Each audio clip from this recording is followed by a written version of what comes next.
डाकू अंगुलीमाल मगध के जंगलों की गुफा में रहता था। वह लोगों को लूटता था और जान से भी मार देता था। लोगों को डराने के लिए वह जिसे भी मारता उसकी एक उंगली काट लेता और उन उंगलियों की माला बनाकर पहनता। इसलिए उसका नाम उंगलीमाल पड़ा। गांव के सभी लोग परेशान थे कैसे इस डाकू के आतंक से छुटकारा मिले। एक दिन गौतम बुद्ध उस गांव में आए।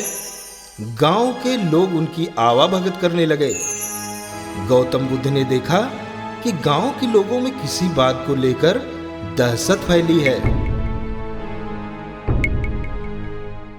गौतम बुद्ध ने गांव वालों से इसका कारण पूछा। ये सुनते ही गांव वालों ने अंगुलीमाल के आतंक का पूरा किस्सा उन्हें सुनाया।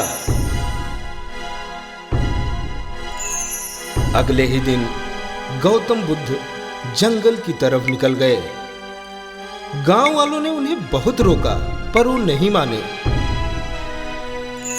बुद्ध को आते देख अंगुलीमाल हाथों में तलवार लेकर खड़ा हो गया,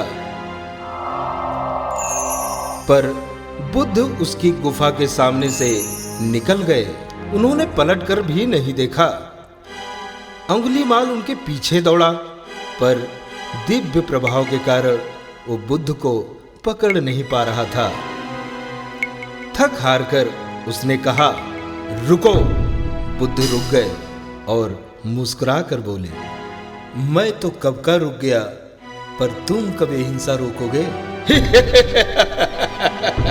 सन्यासी, तुम्हें मुझसे डर नहीं लगता? सारा मगध मुझसे डरता है। तुम्हारे पास जो भी माल है निकाल दो, वरना जान से हाथ धो बैठोगे। मैं इस राज्य का सबसे शक्तिशाली व्यक्ति हूँ। बुद्ध जरा भी नहीं घबराए और बोले, मैं ये कैसे मान लूं कि तुम ही इस राज्य के सबसे शक्तिशाली इंसान हो? तुम्हें ये साबित करके दिखाना होगा। कैसे साबित करना होगा? तुम उस पेड़ से 10 पत्तियां तोड़ कर लाओ। बस इतनी सी बात? मैं तो पूरा पेड़ उखाड़ सकता हूँ।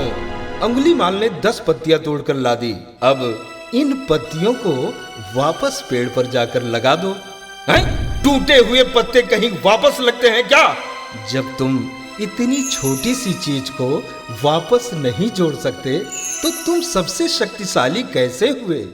यदि तुम किसी चीज को जोड़ नहीं सकते तो कम से कम उसे तोड़ो मत। यदि किसी को जीवन नहीं दे सकते तो उसे मृत्यु देने का भी तुम्हें कोई अधिकार नहीं है।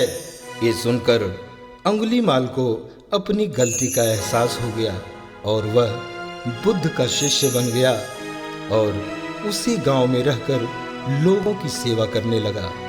इस कहानी से हमें यह शिक्षा मिलती है कि कोई भी इंसान कितना ही बुरा क्यों ना हो, वह बदल सकता है। दोस्तों, अंगुलीमाल बुराई का एक प्रतीक है और हम सब में छोटे बड़े रूप में कोई न कोई बुराई है।